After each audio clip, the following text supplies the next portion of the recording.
Welcome back, friends. This is day 3 of our Light in the Darkness Advent journey of healing after divorce. So we're doing this every day this month, and we're on day 3. Today we're going to be talking about boundaries. Now, this is a thing I could talk about for a whole hour, but one of the things that we frequently find after divorce is that our boundaries in the marriage were really challenged. So the reflection question for today is, what new boundary do you have that's protecting your self-worth? Or what boundary can you reclaim that you realize wasn't respected in your marriage? Because yesterday, as we talked about clarity, this is one of the things that starts to be noticed, is that, oh yeah, this thing was never respected, or I always felt like I had to flex on this boundary. And people can use boundaries in actually somewhat harmful ways as weapons. But that's not what we're talking about here. We're talking about just really, well, more like doors. I heard somebody say boundaries are more like doors and not walls.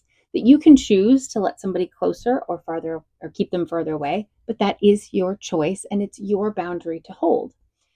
And if you think about those as sacred lines that keep you aligned with your value and safe in your space, this journey of healing is a place where you're really going to need to establish for yourself, where are some spaces that you feel like, yeah, that's not good for me, or no, I really need to protect this because this is good for me.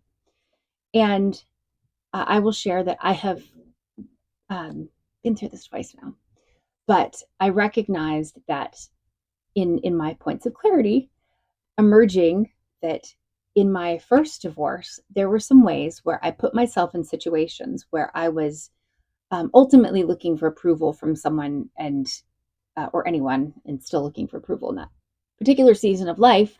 But that allowed me to let them closer than I really should have, because I was hoping that they would, give me validation.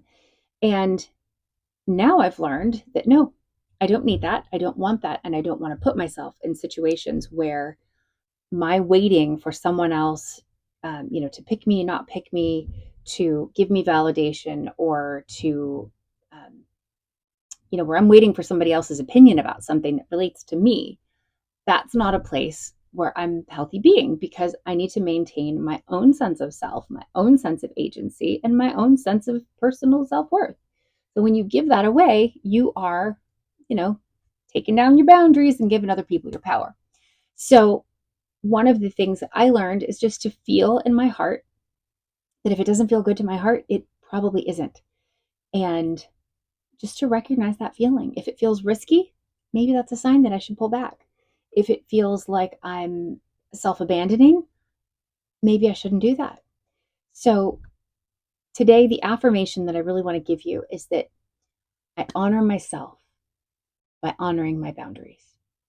And if you don't really feel comfortable with boundaries, there's a great book called Boundaries. I highly recommend reading. And I'm going to be working on another resource that kind of answers that. So for now, just know that your boundaries are a form of self-respect, and reestablishing that self-respect is a form of healing. So that's it for today, and I will see you again